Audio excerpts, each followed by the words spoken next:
All right, welcome to another Small Business Pivots. Today we have another special guest from around the world. And as you know, if you've listened or watched the podcast, you know that I feel like the business owner is the only one that can say their name and their business like the business owner. So I let you have the stage real quick to introduce yourself, where you're coming to us from, and just a little bit about you. Right on. Well, my name is Molly Ruland. I am the CEO and founder of Heartcast Media, which is a full service podcast production agency. We focus on podcast production, podcast booking, and podcast growth. And we also build websites because it's like candy in the checkout aisle. You know, no matter how good your website is, you're going to need a new one before you know it. So I'm based in Costa Rica, but the business is based in Washington, D.C. I moved here in the pandemic. Converted my very brick and mortar business into a virtual one and decided that I would take advantage of working remotely. And I moved to Costa Rica and I'm still here. So, Well, and for those, if you're only listening, go watch it on YouTube so you can see the beautiful scenery behind her, and then you'll know why she moved there. So we're going to introduce the podcast real quick, and we'll be right back. Welcome to Small Business Pivots, a podcast produced for small business owners. I'm your host, Michael Morrison, founder and CEO of Boss, where we make business ownership simplified for success. Our business is helping yours grow. Boss offers business loans with business coaching support. Apply in minutes and get approved and funded in as little as 24 to 48 hours at businessownershipsimplified.com. All right, welcome back to Small Business Pivots. So, podcast is a big thing. I know that we have a lot of listeners. Some of them have a podcast. Some of them started one and quit. Others haven't started one. So let's just dive right in. But first, I know our listeners like to know just a little bit of background about the person they're listening to. So you got any good stories of your upbringing, of how you got to where you are today? I blame it on the Irish. I grew up in a very Irish household. I grew up listening to, Irish dancing and playing Irish musical instruments. I could play the concertina as a child. I danced at the White House for Ronald Reagan a few times when I was a child. Grew up in a very Irish family. We're all about, bootlegging, bartending, entertaining, music, dancing, and all that good stuff. So it was kind of in my blood. So I've owned a multimedia company for the last 25 years, and I've always just been a connector. So prior to forming Heartcast Media 7 years ago, I was based in D.C. and owned a company that was primarily focused on building community through art, music, and culture. So I managed 160 artists. I built recording studios, podcast studios, recorded bands, was live streaming everybody in 2016 when nobody was home.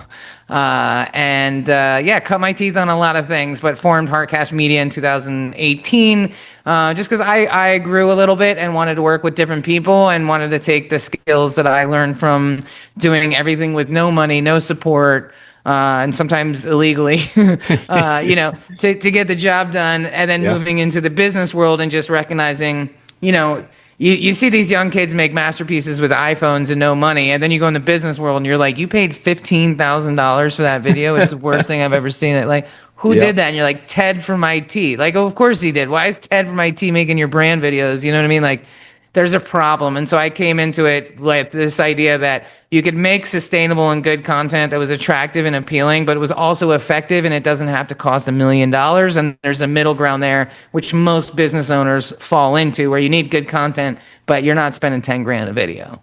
Absolutely. Well, let's get right into podcasts because it's a hot topic.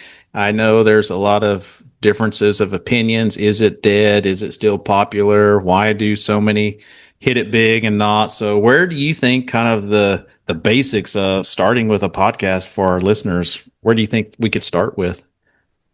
I mean, to me, everything is about relationships, and like having a podcast will really enrich your life. And I know you can relate to that. Like, I'm sure you've done some interviews where you're like, that was awesome. Like, I really like that guy or that lady, or you've done business with them, or you just felt heard or seen or validated. And I think that the world needs a lot more of that relationship building right now. And longer form conversations, I think, is really imperative for like our society as a whole, to be honest. And I just think that there's something really amazing about the democratization of information. Like I've always been kind of obsessed with pirate radio and those things. And the fact that like you can just plug in a microphone and say what you want to say and publish it on Substack and get in front of thousands of people for free is really fascinating, right? And especially at a time when free speech ain't so free no Right. more. You know Yeah. what I mean? It matters more than ever to have this medium where we can like actually share thoughts and feelings and everything else.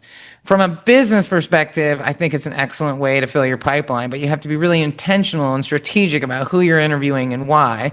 And I think a lot of people have it wrong where it's all about the audience and, go on other people's podcasts and tap into their audience. It's like, no, man, I'm going on your I hope your audience likes what I have to say and I provide value, right? But I'm here for you. I'm here to hang out with you today and to have a conversation with you. And I'm sure that I will see you again. Maybe I'll see you at a convention. Maybe I'll invite you to, you know what I mean? Like it's the beginning of a relationship. And then if your audience feels that, then they're going to enjoy our conversation more. But to me, it's about you. It's not about tapping into your audience. That feels gross, to be honest. You know what I mean? Like, that's not it.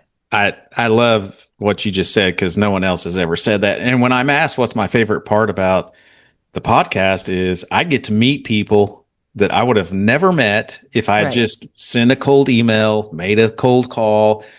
They say yes almost every time to be on the podcast and have a conversation. And I do continue the relationship, FYI, with those that I have on the podcast. So that's very powerful, as well as I feel like I'm getting kind of a mastermind. So like we have mastermind groups, and I'm like, I'm learning from people all around the world that are 10x more than me, more than I might ever be, getting insights. And so I just think that's super cool. So where would you like to start with the podcast? Because your company does a lot of things. So do you want to kind of focus on your company and how it helps people, or do you just want to talk podcast in general? Well, I would always love for people to hire me, but I think this information could be valuable for everybody. But I think it starts with strategy, with your why, right? I'm not a big fan of Simon Sinek or whatever his name is, but you got to start with your why. Why do you want to have a podcast? Where is the goalpost? Because you can't kick the ball down the field if you don't even know where the goalpost is. So let's start there, right? So is it to get brand visibility? Well, you got to put some money behind those episodes because, as you know, you could put your heart and soul into something and get 7 downloads on it if you're lucky, right? So like it's not just automatic visibility. You can get more visibility doing a TikTok. So that's not the right answer, right? Or the whole answer. If you're doing it for your business, that's one thing. If you're doing it for personal, that's another, right? So I think it's like starting with that. And then who's going to do the podcast and what does success look like? And then who are you interviewing? Well, there's, some people on LinkedIn with lots of followers. Well, what does that have to do with your business, right? Or I want to do a podcast about resilience. Okay, what does that have to do with plumbing? You know what I mean? How does that relate, right? Like, let's really get into, are you trying to please an audience that doesn't exist that might never hire you? Are you trying to create a podcast that is what people want in a podcast, or are you going to create a podcast that you can be passionate about? And I think the answer should always be passionate about it. And it could be in a very like vanilla way. So for example, I have a podcast, Camp Content. I turn people into camp counselors and cartoons, and we talk about content marketing. I only interview CMOs and fractional CMOs. Why? Because they understand marketing. We're going to have a good conversation. They tend to have a better sense of humor, and they have clients. And fractional CMOs usually have multiple clients. And the best way to show people how you work is to show them how you work. So they get invited on my podcast. It's, a funny one-liner, cold email. They're like, okay, I see what you're doing here, but I'm in. They go through the process. It's really simple. They come on the show. I do this great introduction, right? By the end, they're like, by the way, I checked out your rates and services. I think I have 2 clients for you. Every single time, right? But part of the reason is because we spend 20 minutes talking about content marketing, which I know it very well. I've been doing it for 25 years. I'm not faking the funk talking about resilience because I don't really care about resilience, okay? It's resilient to get out of bed every day at this point. You know what I mean? We're all there, right? Yep. Like, you know what I mean? And that's not going to move the needle because I don't own a business that does anything about resilience. I own a business that produces content. So I want to talk about content, Yeah. And so I think it's like, finding like something you can get into, but also making sure that it can fill your pipeline or that you're talking to people that are aggregators. So like, if you're, sell insurance, then talk to somebody who has a newsletter, a Substack about insurance. Talk to people that can get you one to many kind of thing. And then sometimes, yeah, you interview your buddy, or sometimes you interview somebody with a big following on LinkedIn. But at the end of the day, I feel like episodes should be considered warm leads, but not in like a douchey way where I'm going to hit you with a sales proposal afterwards. No, I just want to talk to people in my industry that relate to me, that have a sense of humor, and potentially have clients that they might refer to me one day, right? I get content out of it, I build new relationships, and I'm having a good time because CMOs are typically sarcastic and jaded. Well, having a good time is important because it can be daunting, and with all the editing and scheduling and all that cool stuff. So it's like I have not got burnt out yet. For those that are listening, we're at about, I think this is about our 125th episode, recording wise, and I'm still having fun. which is awesome. Yeah, I know people that started and did 3 and they're done. They're like, that was too much work. I'm like, well, then you were probably doing it for the wrong reason. Well, you're doing it for the wrong reason. And then the second thing I always say is outsource. You know what I mean? Because, like, don't be so hard on yourself. Like, you can't, people go to school to be an audio engineer. Like, I know in this world of AI, they're like, put it in there and AI will edit everything. All right. Okay.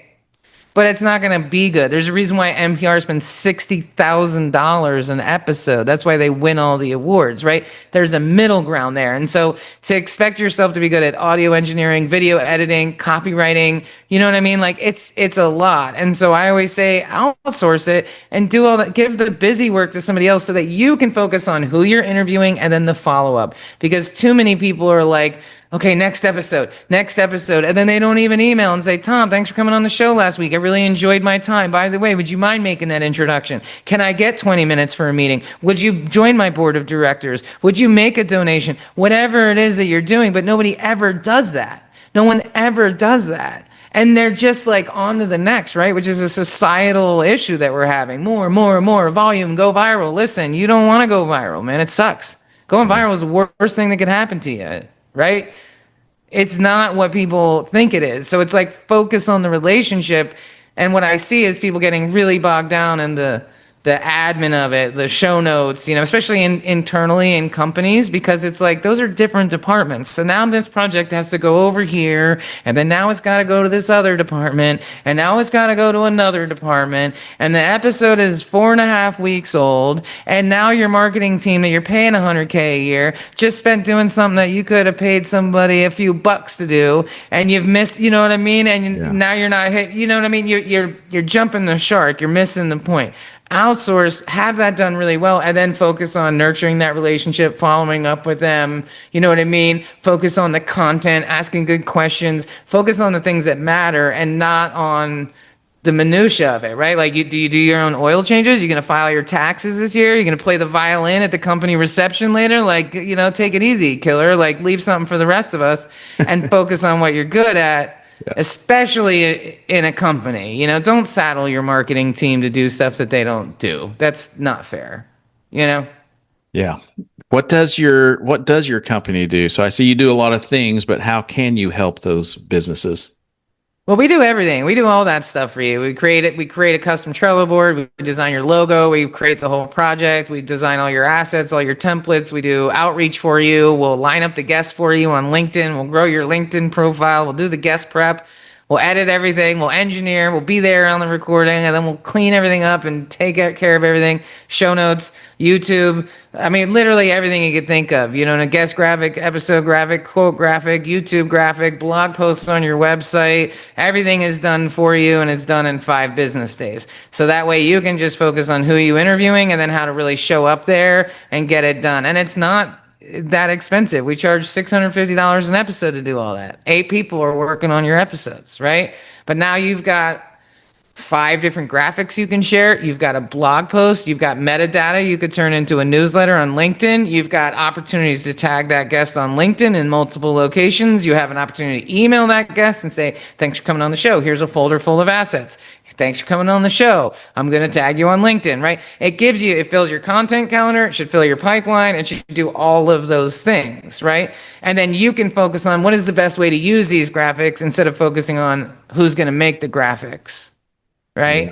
Yeah. And so it's kind of a shift, but that only works if you're going into it like, who am I interviewing? Because if you're just interviewing popular people on LinkedIn, you're not going to get any ROI out of that. But if you're interviewing people that are adjacent to your business, then they're going to instinctively want to help you when the thing is over, right? Like they're going to say, man, this is so much fun. I really enjoyed hanging out with you, Michael.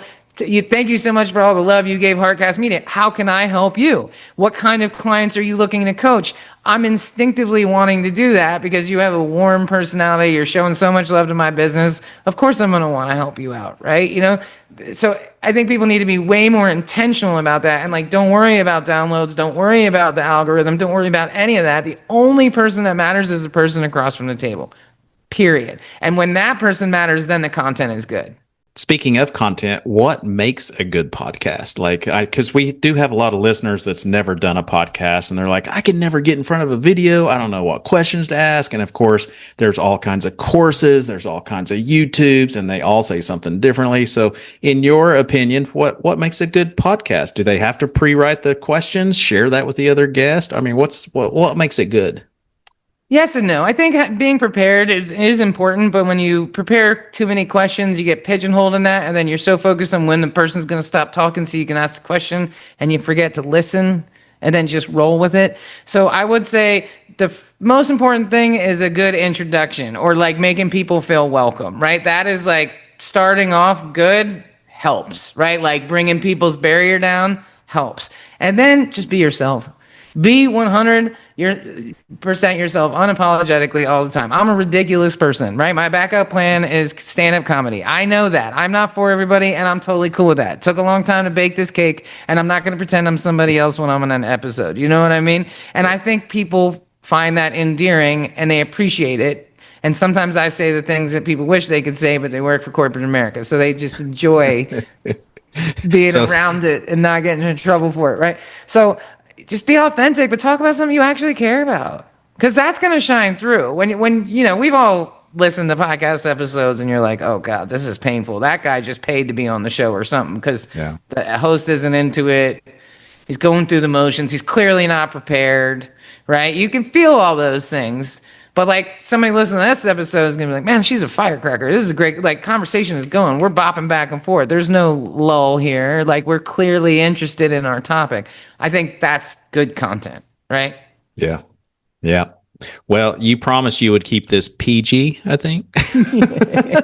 So now I didn't know what that meant up front, but now I do. Yeah, just less cursing. That's all. I come from a long line of sailors and bartenders and bootleggers. It's in my DNA to curse. So, but I reel it in on other people's podcasts. Don't worry. Well, so I kind of look at podcasting when I first started, which was, I'm still pretty young at this, 3 years ago, maybe. I think we started 3.5 years, maybe. But I know I was like, how many should I do? How often? I mean, what are some tips like that can really help somebody? Because I'm a big believer in, like you said, have a reason why you're doing it. Know your purpose, know your why, have all that figured out. So what are some good tips for somebody to be thinking about up front? Well, I think that you should only do something when you have something of value to add, right? Like, I have a LinkedIn newsletter. I only write in it when I actually have something to say. And if I don't, then I'm not putting something out for the sake of putting it out because some person told me I have to do it every 2 weeks. Nobody wants to read something that doesn't have any heart in it. So maybe it'll be 2 months before my next one. Maybe it'll be next Tuesday. No one knows, and that's what it is, right? And I think that my newsletter subscribers appreciate that about me because I'm not training them to delete my content every Tuesday morning at 11 or whatever, right? Yeah. With podcast, if you're doing it for your business, look at it as warm leads and crank through those. Do 12 episodes in 2 months and then release them however you want. But like, you don't want one warm lead a month, do you? I want 6 this month and 6 next month. And I want to nurture the hell out of those and fill my pipeline and go on hiatus with my podcast and nurture those leads and get them in my funnel somehow, right? And then when things slow down again, do another season. That's how I look at having a podcast to fill your pipeline. If you want to be a podcaster, that is totally different. That means you got to be doing weekly episodes at a certain time. You need to be paying for marketing. You need to be putting money behind it. Like, none of that is organic. So you have to decide if you want to be a podcaster or if you're trying to fill your pipeline. because they're two different things. Yeah. Well, that brings up the next question. On the most of the forums or the groups on Facebook that have anything to do with podcasting, I would say most of the questions asked are, how do I grow my podcast? In other words, I'm only getting, 20 downloads for every episode. And somebody will always chime, well, I just got 20,000 on mine. And what's the difference between all these downloads and why does it matter? Well, honesty, let's start there. That dude was lying. Okay, because Right, ain't nobody getting 20K downloads on an episode and hanging out in Facebook groups for podcasting. Period. Yeah. Because the seventh circle of hell is Facebook groups about podcasting. Okay, it's like literally the worst place. It's a lot of really nice people and a lot of really angry men who are wildly wrong about things and jerks about it. I'm like, listen, you can either be wrong or a jerk, but you don't get to be both. Okay, Yeah. you know what I mean? Like these guys, and you're like, dude, things have changed in the last 40 years. Like angry sound man, like reel it in a little bit. You know what I mean?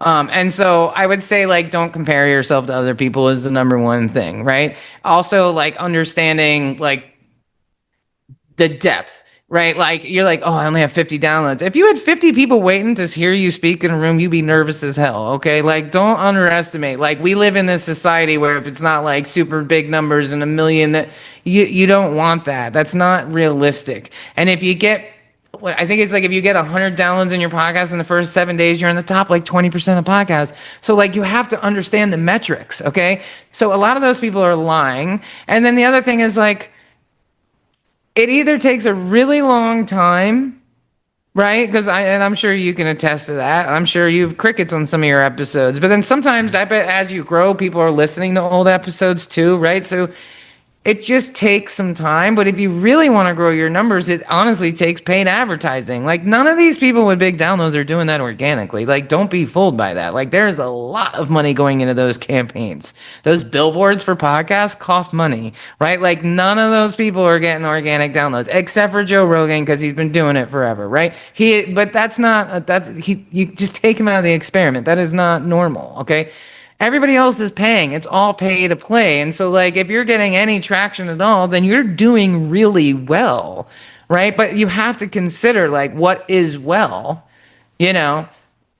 100 downloads on an episode in the first 7 days is solid. It doesn't seem like it, but it is solid. That is way different than boosted up vanity metrics with impressions and this on social. But what does it really mean? And then the other question I would ask is, why do you want more downloads? What does that more downloads represent to you? Is it because you want people to sign up for your funnel to go into coaching more? Is it because you want more, like, why do you want more downloads, right? To me, with camp content, I never even checked the downloads. I didn't care because I wasn't getting business from the downloads. I was getting business from the people I was interviewing. So I never even bothered to look at the downloads because that wasn't the metric. The metric was, were they calling me and setting up discovery calls and referring me to their clients? It had nothing to do with my downloads, right? It's like a fitness coach will tell you don't get on the scale every day. It's kind of the same. Is your phone ringing? You know what I mean? Yeah. Yeah. Would you say that when people are, so we'll say all that stuff is bunk, but to grow organically, would you say it might be equal or it might be one or more of the other, but would you say optimization of all the description, all that is as important as the promotion, vice versa, which is kind of, how can you organically grow quicker? I would say it's more important. And I'm so glad you asked me that question because I think SEO is one thing that's not talked about enough in podcasting. And like everything in life is SEO. If you really want to improve your business, it's SEO. Marketing is. You're listening to Small Business Pivots. This podcast is produced by my company, Boss. Our business is helping yours grow. Boss offers business loans with business coaching support. Apply in minutes and get approved and funded in as little as 24 to 48 hours at businessownershipsimplified.com. If you're enjoying this podcast, don't forget to hit the subscribe button and share it as well. Now let's get back to our special guest. How can you organically grow quicker? I would say it's more important. And I'm so glad you asked me that question because I think SEO is one thing that's not talked about enough in podcasting. And like everything in life is SEO. If you really want to improve your business, it's SEO. Marketing is like pissing into the wind, honestly, in a lot of cases, right? So I think SEO is where it's at. So SEO optimizing your show notes, your key takeaways, your timestamps, using long tail keywords. Like when we use our AI, I'm like, no, do not use a single adjective. I only want long tail keywords. So don't say we're going to deep dive and delve into this fabulous conversation with this magnificent person. No, we're talking about digital transformation in the age of AI with this financial expert. Like don't give me any fluff. Everything should be SEO keyword optimized, right? And with AI, you can do that. You can say, hey, you can ask them a series of questions before they come on your podcast. What's your greatest personal achievement? Your bio. What's your greatest professional achievement? What are you the most proud of? Whatever. You can ask them a bunch of questions, right? And then you can throw that into AI and you can say, now optimize this. Or you can take the transcription and you can say, optimize this for these 5 keywords and write the description that way. And then you can take that and put that as a blog post on your website. And so now when people are searching digital transformation and fintech, yours is going to come up, which is going to be way more valuable than you posting on social media, to be honest, right? I got 60,000 followers on my combined social media accounts. They are 100% limiting women's voices on LinkedIn. I have 6,000 followers on there. I'll post something, I'll get 12 impressions. Comment on a man's post, I get thousands, right? The whole system is rigged against us. So I think social media is kind of a waste of time, to be honest, which is crazy as a marketing person, to say that. But in the last year, I've really just figured out that like SEO, AEO, and GEO, search engine optimization, answer engine optimization, and I can't remember what the G is. I just learned it like 10 minutes ago in a company meeting, so I'll get back to you on that one. But like the world is changing. Like, how when you Google something and it gives you the AI answer? Well, now we gotta optimize things for answer engines. So that's what you should be telling your GPT. Hey, take this transcription and optimize it for AEO. Now take this transcription and optimize it for this. But yes, 100%, because when people are Googling those words, you want to come up. That's how people really find you. All my business is inbound. I get 2-3 discovery calls a week for podcast booking because people Google podcast booking and we come up and they come to our website and they like what they see and they book a meeting. I put out stuff to 60,000 people about podcast booking. I get nothing. I get absolutely nothing because 7 people saw it. Yeah.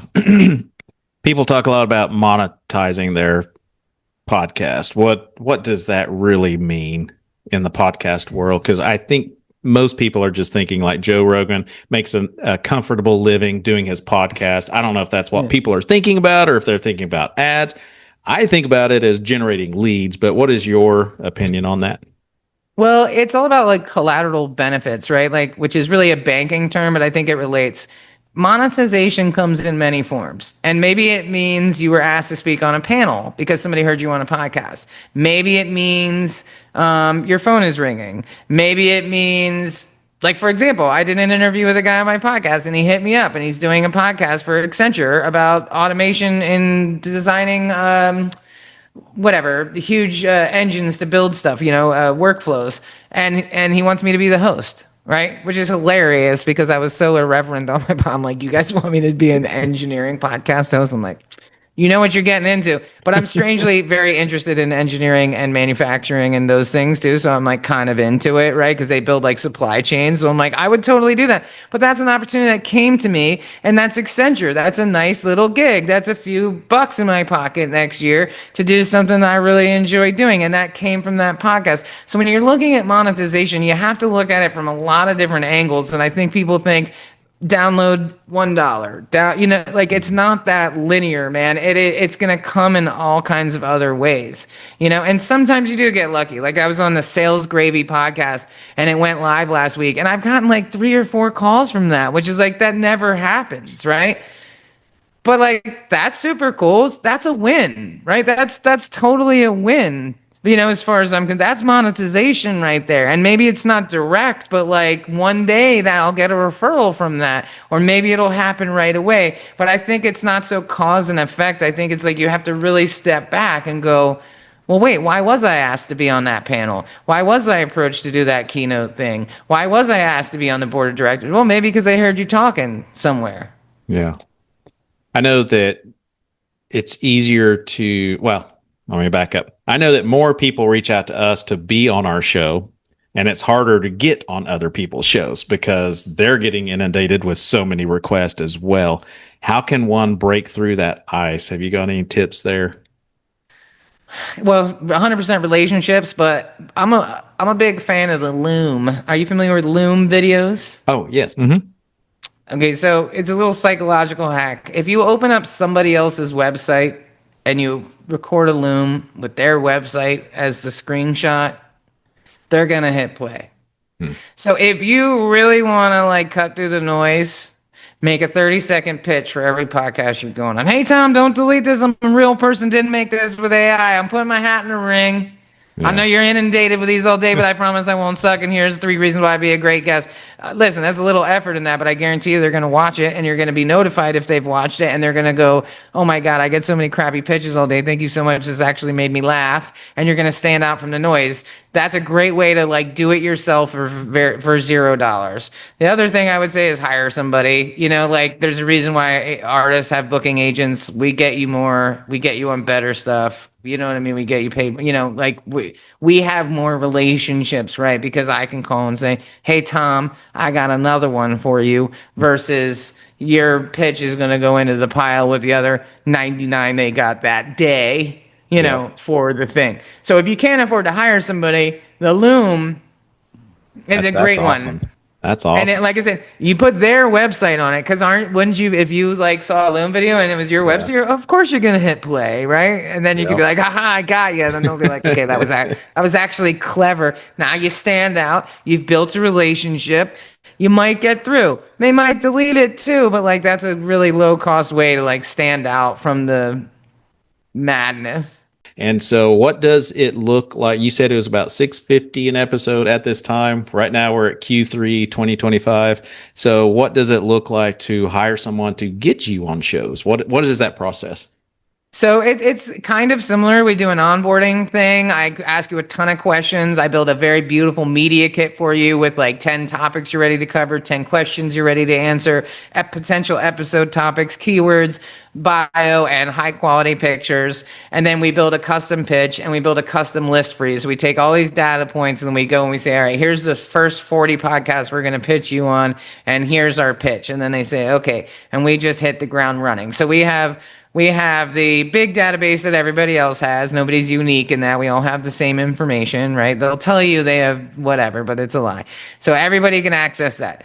Then we have our always a yes list, and that's people we've already booked on podcasts, right? I suspect if I hit you up, Michael, and I was like, dude, I got the perfect guy for you, you're going to be open for it because I know you now, and I know who you want to talk to, and of course you're going to listen to that more than somebody else, right? So that's our always a yes list. And then we've got our ready to be pitched because I do things a little differently. I reach out to people and I say, are you open to pitches? I'm a podcast production company. I got a few in the top 10. It's not my main jam, but I got some solid people. Are you interested? And I get people and they say, oh my God, thank you so much for asking instead of just sending me slop. And like, this is actually the exact person we're looking for. And I go, fantastic. Don't have them right now, but when I do, I'll send them to you because I'm not going to send you somebody. And they go, thank you so much. You're awesome. Have a great day, right? Change the whole relationship right there. Now they're ready. They're looking out for my pitches, right? So every day, every week, we're just growing our always a yes and our ready to go list at every possible moment, and then just building our relationships, with people. Because once you're in, you're in. So I spent 20 years putting people on stages. I booked people from Washington, D.C. on stages at South by Southwest, right? That's what I did for a very, very long time. And so it was about 2 years ago that I was like, why am I not doing this in the podcast space? Because nobody's getting it wrong with these VAs and these AI pitches and pitching fintech people on life coach podcasts. And I'm like, what is, this is a mess, right? And I know you get a lot of those. You're like, why do you even want to be on the show? Every hour. It doesn't make any sense. Yeah. And so I was like, I'm going to throw my hat in the ring and do this a little different. And, selfishly, I want to be like the GOAT. In 5 years, I want to be like, oh, you better, if you want to get somebody on, insert name, you got to call Molly. Yeah. I want to be like, I do. And I'm going to get there because it's all about relationships. But I'm also really invested. I go to podcast conventions. I speak at podcast conventions. I have podcasts. I have a podcast company, right? So if you're going to hire somebody, I would start with somebody that's knowledgeable because PR companies are trying to get their Nope. And I keep telling them, you stay out of PR, stay out of podcasting, and I'll stay out of PR, right? You stay on your side of the fence, I'll stay on mine. They're very similar, but totally different beasts. So like, let's just work together instead of against each other. And then you got a bunch of tech bros who are building all these AI databases to connect, but that doesn't mean your pitch is going to get through. It doesn't mean you have the right email. It doesn't, you know what I mean? These guys are just trying to make a quick buck. The companies are going to go under in 2 years. You know what I mean? That's not it. Then you've got communities you can join, like Podmatch and stuff. And I love Alex Sanfilippo. He's like one of my favorite humans on the planet. And if you're brand new, it's a great place to start. But it's not going to have like thousands of listeners on those. You know, it's a good place to cut your teeth and kind of figure it out. But it's not; those aren't going to move the needle most of the time. You get a lot of no shows. You get a lot of new podcasters on that. You know what I mean? So I would recommend hiring an agency. It runs the gamut. I had a meeting with somebody and he was like, people are telling me 10 grand a month. I'm like, I'm 1,200 a month or 1,900 a month, depending on how many podcasts you want to get booked on. I told the guy, to me, podcast booking is the gateway drug to podcast production. If I can get you into my company and you realize what a great job we do on booking, then you're going to say, well, what else can you do?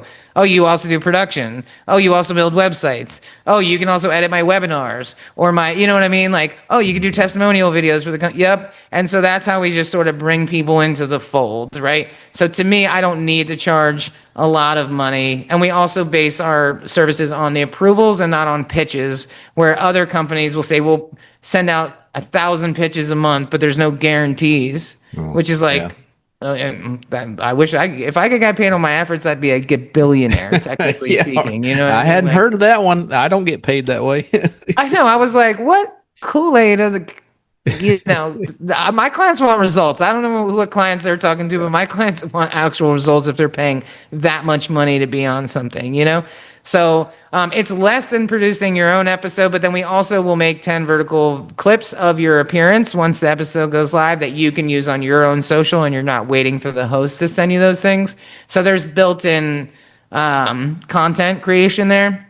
And then the last thing we do is we will run ads. So like, let's say you go on a podcast and you're really jazzed about it and it was a great conversation. Well, we can run LinkedIn ads or Google ads, display ads on that episode and all the places where your potential clients are hanging out. And we can boost the downloads for the host and boost visibility and give you all the analytic information and demographic information on who listened to your episode. And that can help you retarget your ads. So we're going at it like very, very strategically to make sure we don't waste anybody's time. Is it better I know you kind of touched on this earlier, like if you have a podcast, know your audience instead of just being on everyone else's. But I've noticed a trend, it seems like in the last 6 months to a year, where people that had podcast are kind of pausing their podcast and to go be a guest on everybody else's. In other words, they're not sharing your podcast. They're just trying to be on so many podcasts. And then after the podcast is uploaded, they don't help you share it, all that good stuff. Are you kind of seeing that trend, and how can one overcome those obstacles? Because it is a lot of time when someone says, oh, we've got this big audience, we'll help you grow your show, and then crickets.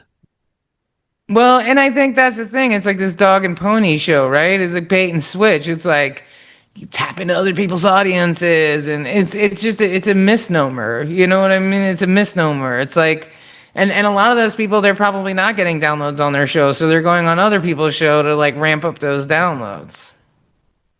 I love how you just cut to the chase. because so many of us, we see all those 10x promises and I got 30,000 downloads and you're just calling BS on all of it. So I love that because it assures people like, don't listen to the noise. Find your why. Because like at the end of the day, right? Like if you own a brick and mortar like ice cream shop, you need a lot of bodies coming through. But the vast majority of us, if we got one new client a month, it would impact your bottom line significantly, right? Yep. So this idea that you got to reach 1 million people is flawed. No, you do not. If you had 1 million listeners on this podcast and 50 people wanted to hire me tomorrow, it would be a problem. I could not handle that. I don't want that. Okay?